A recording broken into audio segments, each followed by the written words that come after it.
Hi hello good morning എല്ലാവർക്കും നമസ്കാരം. ആദർശിൻ്റെയും നയനയുടെയും ഇന്നത്തെ വിശേഷത്തിലേക്ക് എല്ലാ കൂട്ടുകാർക്കും സ്വാഗതം കേട്ടോ. അങ്ങനെ നമ്മുടെ അനാമികയെക്കുറിച്ചുള്ള ഞെട്ടിക്കുന്ന ചില രഹസ്യങ്ങളൊക്കെ നയനയോട് വന്ന് പറയുകയാണ് നമ്മുടെ നവ്യ. അപ്പം അഭിയും അതുപോലെ ജലജയും കൂടി സംസാരിക്കുന്ന കാര്യങ്ങളാണ് നയനയുടെ അടുത്ത് വന്ന് നവ്യ പറയുന്നത്. എൻ്റെ മോളെ ഞാൻ ശരിക്കും കേട്ടതാ, അന്ന് വല്യമ്മായിക്ക് ആ ഒരു അപകടം സംഭവിച്ചില്ലേ, നീ പാലിൽ വിഷം കലർത്തിയെന്നൊക്കെ പറഞ്ഞ് അവരൊരു സീൻ ക്രിയേറ്റ് ചെയ്തത്. അതിന് പിന്നിൽ അനാമികയും അവളുടെ അമ്മയുമാണ്. ഞാൻ വ്യക്തമായിട്ട് കേട്ടത്. അന്ന് അമ്മായി ആ പാല് കുടിച്ചില്ലായിരുന്നെങ്കിൽ അത് ഞാനാണ് കുടിക്കുന്നതെങ്കിൽ ഇന്ന് എൻ്റെ അവസ്ഥ എന്താകുമായിരുന്നു. വല്യമ്മായിയെക്കാട്ടിലും വലിയ ഗുരുതരമായിട്ടുള്ള ഒരു അവസ്ഥയിലൂടെ ഞാൻ പോയേനെ മോളെ. ഇനി എനിക്കറിയില്ല എങ്ങനെ ഇവിടെ മനസ്സുറച്ചൊന്ന് ജീവിക്കുന്നതെന്നും പറഞ്ഞ് നവ്യത സങ്കടത്തോടു കൂടി നയനയോട് ഇങ്ങനെ സംസാരിക്കുക. ആ സമയം നയന പറഞ്ഞു, ചേച്ചി ഉറപ്പാണോ ചേച്ചി? ചേച്ചി വ്യക്തമായിട്ട് കേട്ടതാണോ? അതെ മോളെ, ഞാൻ വ്യക്തമായിട്ട് തന്നെ കേട്ടു. പക്ഷെ അതിൽ അഭിക്കും അവൻ്റെ അമ്മയ്ക്കും പങ്കില്ല. പക്ഷെ അവർക്ക് അറിയാമായിരുന്നു ആ പാലിൽ വിഷം കലർന്നിട്ടുണ്ടെന്ന്.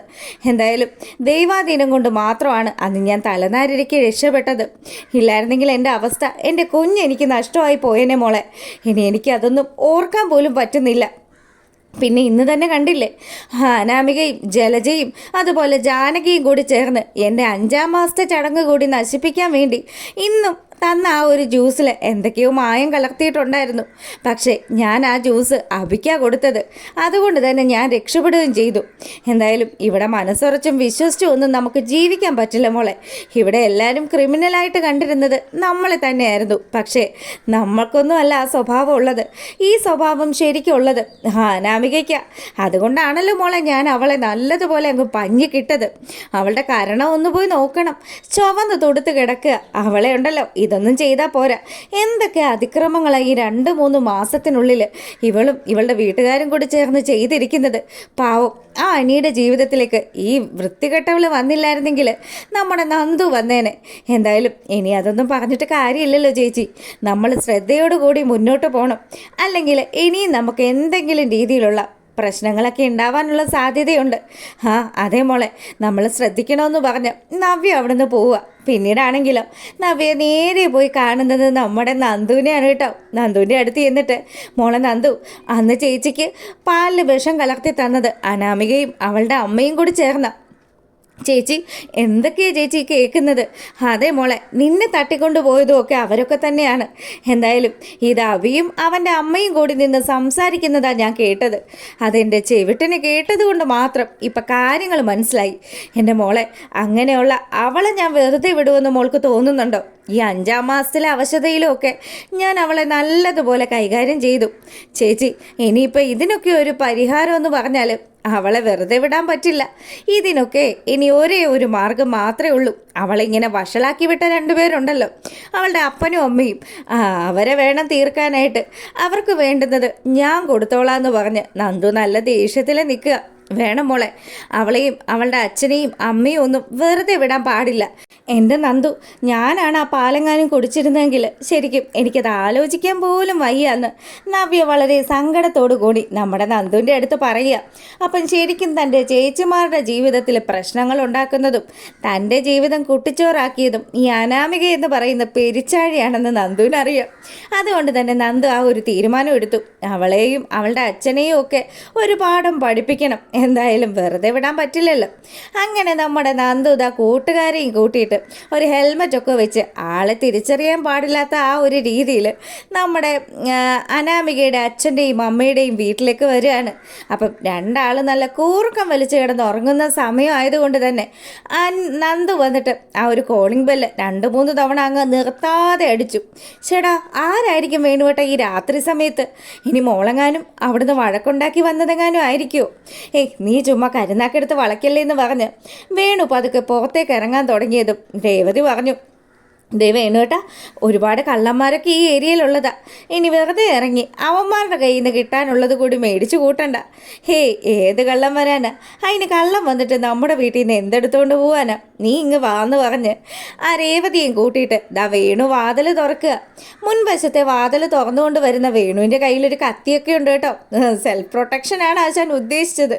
അങ്ങനെ പുള്ളിക്കാരൻ വെളിയിൽ ചാടിയതും നമ്മുടെ നന്ദുവിൻ്റെ ഫ്രണ്ട്സും കൂടി ചേർന്ന് വേണുവിൻ്റെ തലമണ്ട നോക്കി നല്ല അടിവെച്ച് കൊടുത്തു. തലയ്ക്ക് മാത്രമല്ല, അത്യാവശ്യം മർമ്മപ്രയോഗങ്ങളൊക്കെ നടത്തിയാണ് നന്ദുവും കൂട്ടുകാരും കൂടി ആ വീട്ടിൽ നിന്ന് പോയത്.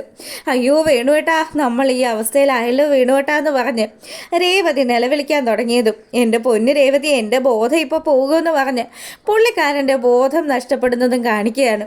അങ്ങനെ ആട്ടിക്കൊണ്ട് രണ്ടുപേരും ആ സിറ്റൗട്ടിൽ കിടക്കുന്ന സമയത്ത് നമ്മളെ കാണിക്കുന്നത് നമ്മുടെ ആദർശനെയും നയനയാണ് കേട്ടോ. രണ്ടുപേരും നല്ല സന്തോഷത്തോടു കൂടി കിടന്നുറങ്ങുക. അപ്പം നയന പതുക്കെ ഉറക്കം ഉണർന്നു. അവൾ എഴുന്നേറ്റ് പോവാൻ തുടങ്ങിയതും ആദർശ് നയനയുടെ കൈക്ക് കയറി പിടിച്ചു. ഇതെവിടെ ഇത്രയും വെളുപ്പിനെ എഴുന്നേറ്റ് പോകുന്നത്? ദേ, അമ്മ നിന്നോടൊരു കാര്യം പറഞ്ഞിട്ടുണ്ട്. ഇനി മുതലേ കിച്ചണിൽ നീ കയറണ്ടാന്ന്. അത് കേട്ടായിരുന്നോ? എൻ്റെ പൊന്ന് ആദർശേട്ടാ, കിച്ചണിൽ ഞാൻ കയറുന്നില്ലെങ്കിലും ദേ പൂജാമുറിയിൽ വിളക്ക് വെക്കണ്ടേ, അതൊക്കെ ഞാൻ ചെയ്തില്ലെങ്കിൽ എനിക്ക് വലിയ വിഷമമാവും. മുത്തശ്ശനും മുത്തശ്ശിക്കും ഒക്കെ ഞാൻ പൂജാമുറിയിൽ കയറി വിളക്ക് വെക്കുന്നതാണ് ഇഷ്ടം.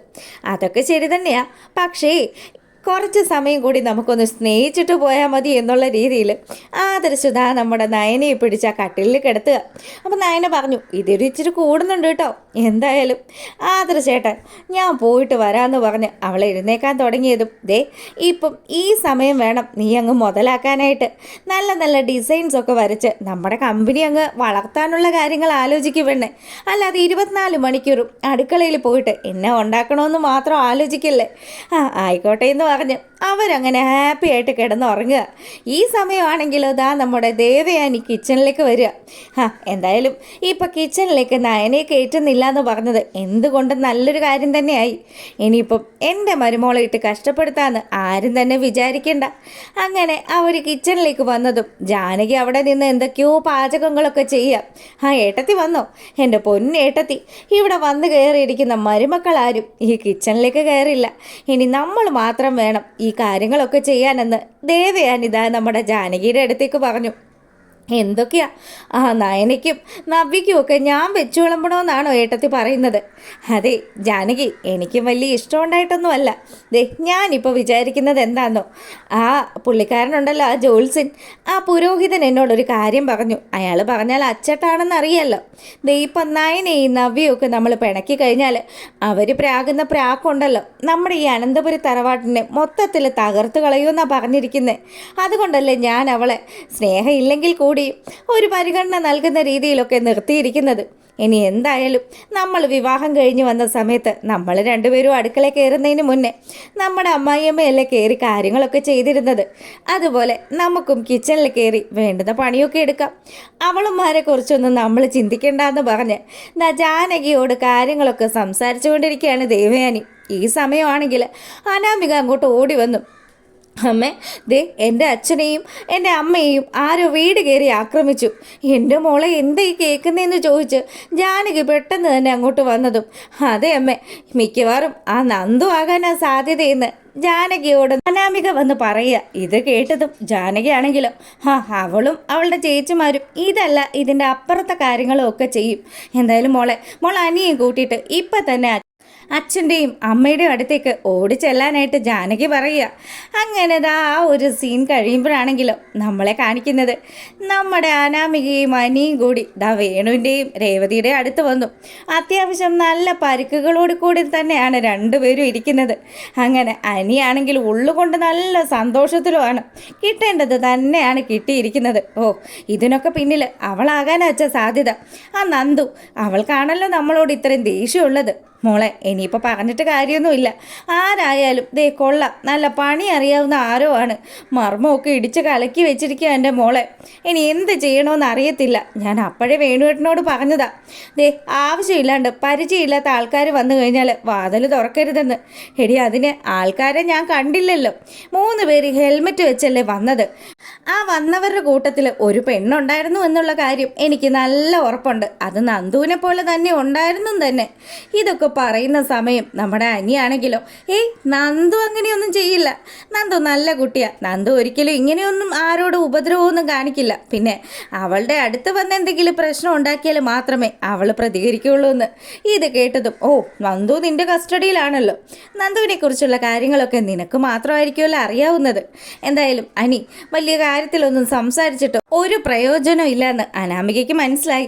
നന്ദുവിനെ മാത്രമേ അനി സപ്പോർട്ട് ചെയ്യുള്ളൂ എന്നും അവൾക്ക് മനസ്സിലായ സ്ഥിതിക്ക് അനി പറഞ്ഞു, അതെ ഞാനൊന്ന് പുറത്തു പോയിട്ട് വരാം, നിങ്ങൾ അച്ഛനും മോളും ഒക്കെ കൂടി എന്താന്ന് വെച്ചാൽ സംസാരിച്ചുകൊണ്ടിരിക്കുമെന്ന് പറഞ്ഞ് അവൻ വെളിയിലേക്ക് പോവുക. ഈ സമയമാണെങ്കിൽ അല്ലച്ച കംപ്ലൈൻറ്റ് ചെയ്തോ, എൻ്റെ പൊന്നുമോളെ കംപ്ലൈൻറ്റ് ചെയ്ത് കഴിഞ്ഞാൽ പിന്നെ വലിയ പ്രശ്നമാകും. അവരെല്ലാവരും സത്യങ്ങൾ മനസ്സിലാക്കിയ സ്ഥിതിക്ക് നമ്മൾ കംപ്ലൈൻറ്റ് ചെയ്ത് കഴിഞ്ഞാൽ പിന്നെ അവർ ഈ കാര്യങ്ങൾ മുഴുവൻ കണ്ടെത്തില്ലേ, അങ്ങനെയാണ് പിന്നെ നമ്മുടെ കാര്യങ്ങളൊക്കെ അവതാളത്തിലാവും. അതുകൊണ്ട് കംപ്ലൈൻ്റ് ഒന്നും ചെയ്തിട്ടില്ല, ഞാൻ ചുമ്മാ ഒന്ന് നമ്പർ അടിച്ച് നോക്കിയതാണെന്ന് വേണു അവിടെ വെച്ച് കളവ് പറയുക. പിന്നീട് നന്ദുവും കൂട്ടുകാരും ഒക്കെ കൂടി ഒരു ബേക്കറിയിലിരുന്ന് ജ്യൂസൊക്കെ കുടിച്ചുകൊണ്ടിരിക്കുക. അപ്പം നന്ദു ആണെങ്കിലോ, ഇനി എന്തെങ്കിലും കേസോ പൊല്ലാപ്പോ വല്ലതൊക്കെ വരികയാണെങ്കിൽ എന്ത് ചെയ്യൂടാ നമ്മൾ? എന്തിനാ നന്ദു നീ ചുമ്മാ പേടിക്കുന്നത്? അയാൾ കേസ് കൊടുക്കും. നയനേട്ടത്തിയുടെ അമ്മയ്ക്ക് വിഷം കൊടുത്ത കേസ് നമുക്കങ്ങ് കുത്തിപ്പൊക്കാടി. പുള്ളിക്കാരി ഒരുപാട് അനുഭവിച്ചതല്ലേ, അതുകൊണ്ട് തന്നെ അതിന് പിന്നിൽ ഈ അനാമികയും അവളുടെ തന്തപ്പടിയും ഒക്കെ ആണെന്ന് കണ്ടെത്തുകയും ചെയ്യാം. അങ്ങനെയാണെങ്കിൽ നീ രക്ഷപ്പെട്ടു മോളെ, നിനക്ക് വീണ്ടും അനിയുടെ ലൈഫിലേക്ക് കയറാൻ പറ്റുമെന്ന് കൂട്ടുകാരൻ കളിയാക്കി പറയുമ്പം ദാ നമ്മുടെ അനി അവിടെ എത്തുക. എൻ്റെ പൊന്നു മക്കളെ സമ്മതിച്ചിരിക്കുന്നു, 3 പേരും ആ കൈയിങ്ങ നീട്ടിക്ക്. എന്തിനാ അനി ഞങ്ങൾ കൈ നീട്ടുന്നതെന്ന് നന്ദു ദാ നമ്മുടെ അനിയുടെ അടുത്ത് ചോദിക്കുക. ആഹാ, എല്ലാം ഒപ്പിച്ചു വെച്ചിട്ട് ഒന്നും അറിയാത്ത പോലെ ഇരിക്കുക അല്ലേ? എടി നിങ്ങൾ 3 പേരും കൂടിയാണ് അവിടെ കയറി ആ പ്രശ്നങ്ങളൊക്കെ ഉണ്ടാക്കിയെന്ന് എനിക്ക് എന്തായാലും മനസ്സിലായി. കാണേണ്ട കാഴ്ച തന്നെയാണ് മോളെ കണ്ടത്. എന്തായാലും അതിന് നിന്നോട് നന്ദി പറഞ്ഞാൽ മതിയാവില്ല എന്ന് പറയുന്നതൊക്കെയാണ് ഇന്നത്തെ വിശേഷത്തിലുള്ളത്.